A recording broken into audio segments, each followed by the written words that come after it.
Hello there. Welcome to Build. I am David Collins. I am the executive producer and creator of a little show called Queer Eye. And I have the honor and the privilege today of bringing in the new Fab Five and introducing them to you all. We are thrilled that next Wednesday, February 7th, the new show airs on Netflix. It drops on the world of Netflix. We're gonna show a little bit of clip, a trailer from the show, and bring the guys out, all right? Let's take a peek at the clip. Boys, you ready? The original show was fighting for tolerance. Our fight is for acceptance. Let's do this. I'm excited, like I don't know what to expect. I'd like the Fab Five to help me get out of my comfort zone. I think my dad is lonely. I want her to be excited about the new me. Willie is surviving, and I need him to start thriving. How long does it take for this to accumulate? Like 2.5 minutes. Whoa, there's a lot going on in here. There's no way that that's acceptable anywhere other than... God, I don't even know where you'd wear that. I want him to look at his diet and see the possibility of a different kind of life. I want to give him space that he could entertain a potential lady friend. It's okay to have confidence with yourself. Ooh, yes, balance, yes, symmetry. You got this. It's cool, it's young. Yeah. You actually look 33. I see the man that he is and the man that he's going to be. You guys married? I'm married for 5. Are you the husband or the wife? Let's break that down. That is a misconception. Yeah, let's unpack that. We all got to come together in a way where we can understand each other. You guys show me how good my life could be if I just cared. All of this only works because you were ready for it. Gay or straight, a common thread that holds every human together is that we just want to be loved. We just want to be loved, yeah. Ladies and gentlemen, introducing the new Fab Five. Right in the middle over here, Antoni Porowski, I can even say his name here. Porowski. I cast him. I literally cast him. For my social, all you got to know is Antoni. Antoni, A-N-T. Bobby Berk, right here, ladies and gentlemen. Tan Fran. Yes. France. I'm really messing up. This is scary. Tan France, ladies and gentlemen. Karamo Brown. At JVN, Jonathan Van Ness. Hi, guys. There we go. We got it finally. Hello. Guys, this is kind of crazy, right? Yeah. It's wild. We have been on a journey here to bring the new show for the past. What? How long did we cast? A year next month. It'll be a year next month that we started casting? Yes. It has. Oh, no, you started casting no. way before that. We cast way before that. We've been in this, what, February 28th last year? So almost February. a year. Yeah. Almost 1 year. So let's talk about that. No, it has been officially a year. Has it? No, it's just We're only in January. In February. No one said we could keep time. It's been a really long This is how we always are. No one said that. So, I think everyone's been kind of asking, there was the old show, there's the new show. Why now? Why do we bring it back? What's the timing? Why now? I think Jonathan has the best answer for that, the whole Republican. I did just think of this yesterday, you guys. It literally came to me, I think, a lot of times we notice that we get into these areas where we say the same thing over and over. I busted out a new one yesterday. I realized that yesterday, when we have a Republican administration in power in this country, I think it's very important that Queer Eye comes out. Yes. Because it came off in 2007. That's when Bush, we only on the tail end of him, and now that we're back into Trump, honey, I think we need Queer Eye. 2003. And especially with Queer Eye. He was there too. Especially with, if we're going to piggyback off of what Jonathan is saying about that, right now in our country, it's divided.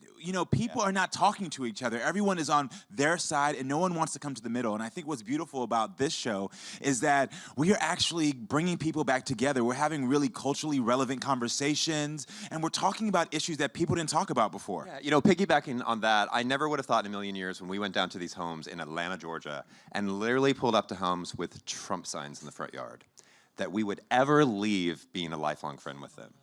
And just walking into their home and not saying, I'm right, you're wrong. Just we found our common ground, and we realized that we're really quite the same. You know what I noticed a lot was you guys had dialogues. Yes. You talked with each other. Karamo, obviously you and Corey, all of you had really amazing moments with the individual guys. That's also a testament to the new format as well. In the first iteration of the show, look, it was one day, and now we got to spend an entire week with these heroes. Heroes are what we call the people that we're helping out, because it's not just white straight dudes anymore. It's a lot more diverse. It's 2018. Yeah. And it's Queer Eye, right? It's men, women, whatever. Hopefully in seasons to come, we'll see them all. It gave them a platform. I don't know if this is working. Can you hear? Yeah. Oh, sorry, I couldn't hear myself. It seems like this time it gives us a platform, or other people a platform, to be able to ask us questions. A lot of the time, people don't feel like that they can ask us certain questions, especially people who have never met gay people before. This gave them a forum to be able to ask whatever they want, and they were met with love and kindness, and that's how we won them over. And I think one of the things that, people are like, oh, well, why does the world need a bunch of gay guys out there telling straight guys what to do anymore? Straight guys have it a little bit more together than they did back in 2003. But again, it goes back to, it's just Queer Eye. It's not Queer Eye for the straight guy, but we also aren't just a bunch of gay guys out there going, hey, we know how to dress better than you. We know how to do hair better. We know how to decorate because we're gay. We're just 5 guys who are just coming together to help make somebody better. Not because we're gay, just because we're experts in the fields that we happen to be in. Yeah, experts in your fields. Let's hit our field, shall we? Yeah. Tad? So I'm fashion, and I'm also clearly the foreign one on the show. It's a fake accent. He did it during casting, and now he has to. I'm from Alabama. He had to keep it. Yeah. From Alabama. You want to go to good McDonald's? Oh my God, let's do the Starbucks. Oh my God, I want a burger. Yeah. My name's Bobby Berk, and I am interior design. I'm Jonathan Van Ness, and I'm the groomer. I'm Antoni Porowski. I'm never going to live this down for the rest of my life. And I'm the food and wine guy. I'm Karamo Brown, and I am the culture expert. You definitely are. These guys, the casting was an amazing journey. We literally cast thousands and thousands of guys. We searched the globe over, narrowed it down to the top 100 or so, and then we narrowed that down to the top 40. And we flew them all out to LA. And I want to hear from you guys. What was that experience like when you all showed up at the hotel in LA? Listen, I'm going to be really honest. I didn't think for a second that I was going to get the show. So I went to make gay friends. No joke. That was my only agenda, to make gay friends. I had a trip to Spain planned before they called me for the interviews. And I was like, I really want to go to Spain. Hold on. I'm like, there's no way I'm going to get the show. But then when we got there, the funny thing is, first we clicked. Yeah. And then within moments later, the other 5, all 5 of us clicked. Within the second day, we had a text going that we called the Fab Five. We're like, we got this. Whether we get this or not, we all became brothers so quickly. And I think David really saw that chemistry. Indeed, it was about the chemistry of you guys. And it's shown quickly. I have to say this, David. And this is not tooting my own horn or your horns. I knew that you were getting it the moment you walked in the door. Because that hair is beautifully coiffed, baby. Oh, you talking about me? Yes, you. Bobby, everyone knew your name before I even knew your name. It was like everyone knew Bobby. It was like whatever. Everyone was fawning over how handsome you were. Everyone was talking about how funny you were. That I was like, oh, the Fab Four are right there. Let me go say hey. And so it worked out really well. Actually, the first night, Bobby started a group chat and aptly named it Fab Five. That's so sweet. I don't know personally, how did each one of you kind of fall into the casting? Who called you, or how did that moment happen? Oh, I can start with mine. I was in bed with my boyfriend, and I was a good place to be. No, nothing like that. We had just the kids were just falling asleep, and we were watching Watch What Happens Live with Carson Kressley, and Carson said, "Oh, they're bringing back the Queer Eye, and it's going to be a new Fab Five." And I got on the phone, and I was like, "I want to be on that show with my agent," and they said casting was done, that I couldn't get in because you all were about to start the chemistry test. Yeah. And I was like, "You better get me." No, I didn't know that. Yeah, I was like, "You need to get me in that room, please, right now." Knew things about each other every day. Every day? Yeah, and luckily they brought me in 2 weeks before. And David, thank you for giving me a job. You're welcome. How'd you find out? I think somebody from left field or somebody contacted my publicist, or she contacted them, I'm not sure. But yeah, I think it was about 2 weeks before the in-person casting, you guys did a Skype interview, or Left Field Productions did a Skype interview with me. And then I didn't hear anything, and I was like, all right, I guess nothing's happening. And then I was in Palm Springs setting up a Home for Modernism week, and I get a text that, oh, you need to be in LA the next day for casting. And I got stuck on a plane on the Vegas runway for 7 hours because of a terrorist tweet on our flight. And I'm like, I have to get there. 3 o'clock in the morning, went to a rental car place, rented a car, drove all the way back to LA. 0 sleep, first day of casting. Wow. Did you guys watch the original show? No, yeah, great.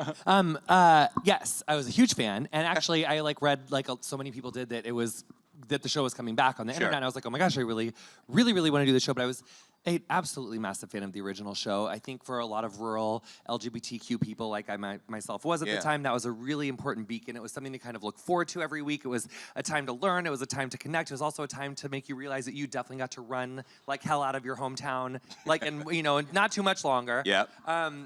Yeah, so big fan, loved the original show. And when I found out about it, I remember when I went in to speak with ITV, who did a lot of the casting. They were like, why do you want to be a part of Queer? And I said, honestly, that show is so important to me. And even if I'm not involved and if I never talk to you guys again, I just want you to make a group of 5 guys who are reflective of the community of where we are now. Yeah. Because it's so different. I think she almost fell off her chair because she wasn't used to it. Like I was like, if we never talk again, I just really wanted to have just be more diverse than it was the first time. And I think that was accomplished. Yeah, it was. I feel proud about all of you guys. You really represent so much of the community. I was just thinking, we headed to Atlanta. It's not New York, where the original show was. We headed into there. Were you scared about that? Challenges? What were your thoughts about going to Atlanta? Honestly, I was so excited about going to Atlanta. I know that some of us had our hesitations, but I'm glad it wasn't in New York. Doing something like this in New York is way too easy. Most people know about Prada, Gucci, all those kind of places. It's so much harder when you're in one of these red states, and I didn't just want to have a conversation with somebody I know so well. I wanted to be able to talk to people and convince people who had never met somebody that looks like me, speaks like me, probably didn't like people that spoke like me. I wanted to be able to meet with them and have a real conversation and change some minds. I didn't care about just changing fashion. I wanted to change some minds and hearts. And same goes for food too. I mean, from the first episode, I went in there thinking I was going to teach this guy, as you guys will get to meet, this 4-course meal, and I was going to basically just show off my skills. And what I realized in the first component, we were making Tex-Mex food, and I'm cutting open an avocado, and he just sort of peers over me, and he'd never seen the freaking pit of the inside of an avocado, and he ate guacamole every single day. And that was just a reminder that it was like, right, it's not about my skills, but it's about how I can contribute to this person's life in every single one of our verticals. And that's just been a reminder in every single episode going forward, that it's really about figuring out what that avocado is for that person. Right. Yeah. One of the lines that Rob and I at Scout Productions kind of popped out there was, it's your life, design it well. And I think the show really speaks to that, that these guys, it isn't a makeover show. Right. It's a make better. People... Every single guy that we walked into the house, I know, and some of you even said this, they thought we were going to come in there and pick them apart, find every little thing that was wrong about them and show it to the world. Right. But actually, the first thing we did was we tried to find everything we loved about them and everything that was great about them, because it is their life. It's not us trying to make their life what we think it should be. It's what they want their life to be, and we're just there to guide them and give them tips and show them what the inside of an avocado looks like.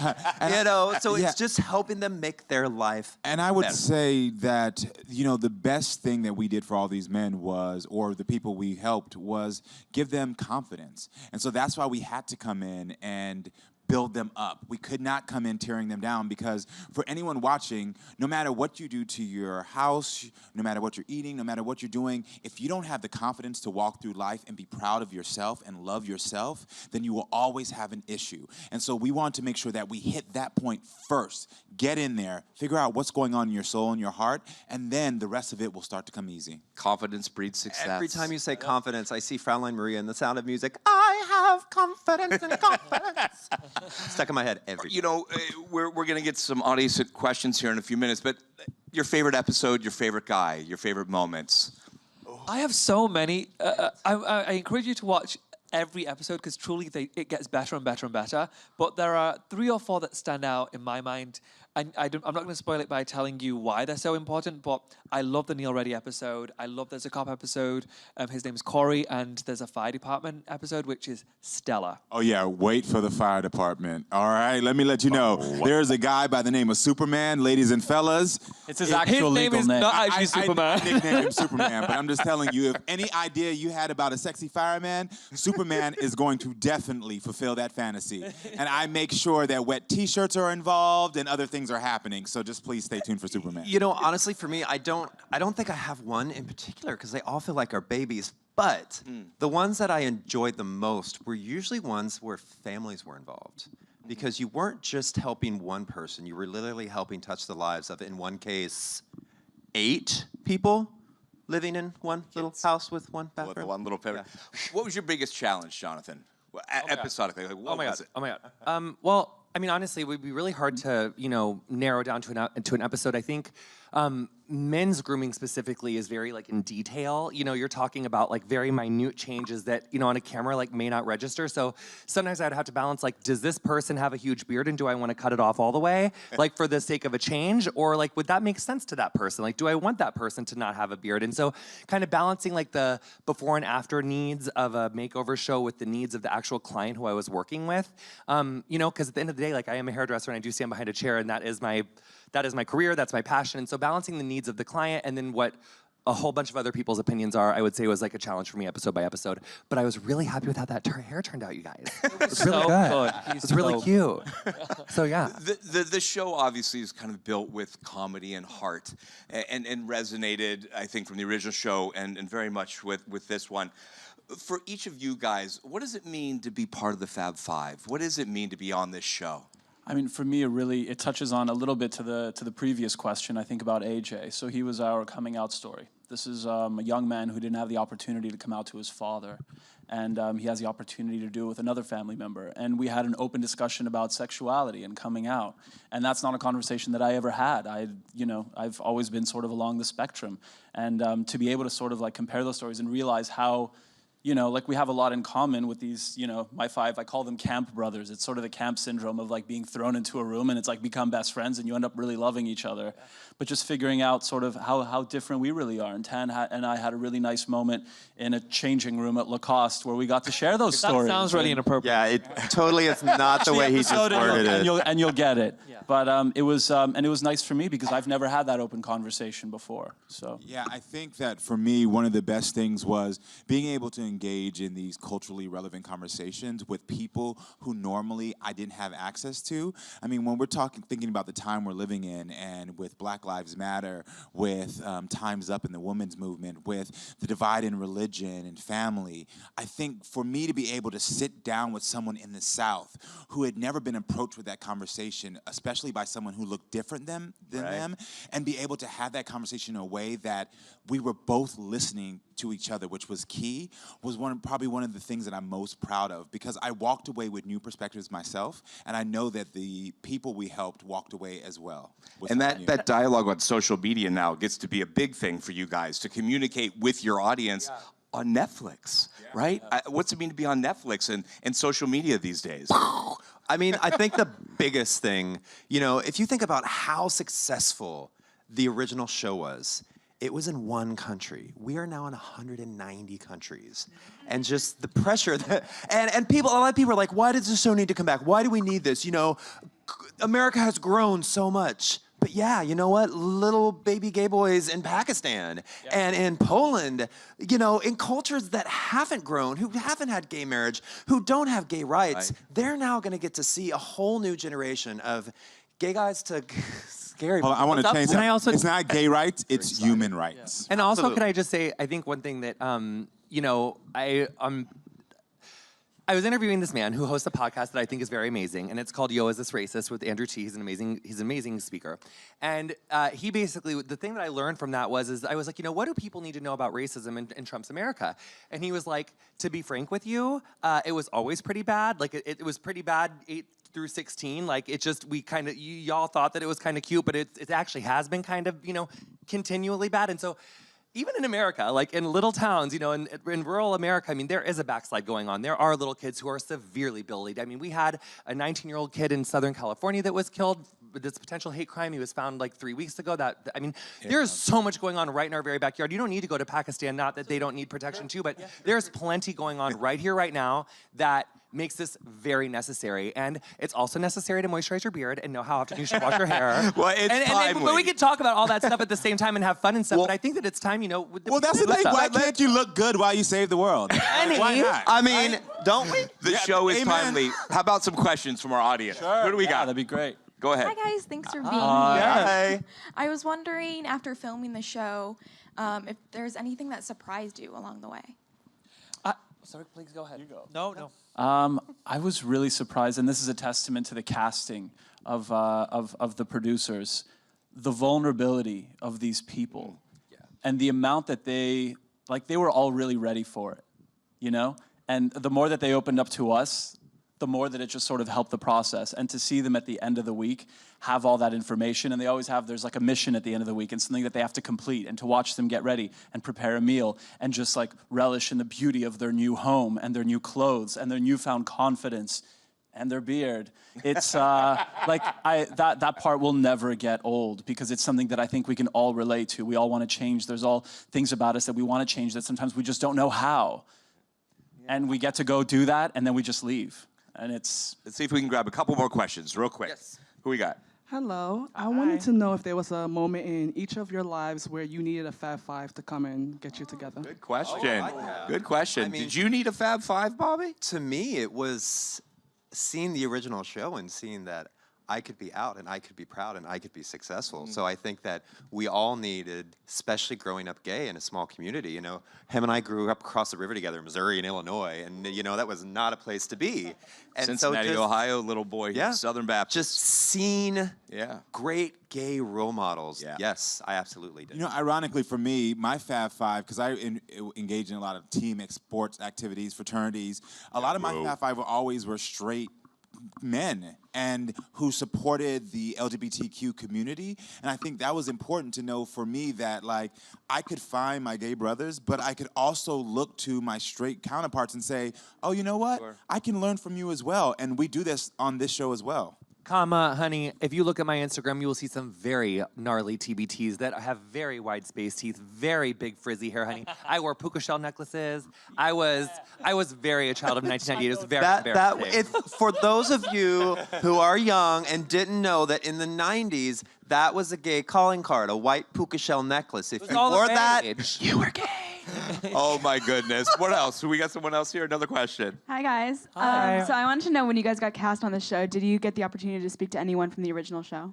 Actually, yes. The nice thing about social media is that we communicate with all of the original cast regularly. And actually, they were the first ones to reach out to all of us and say how proud they were. So they really have been our greatest cheerleaders the whole way.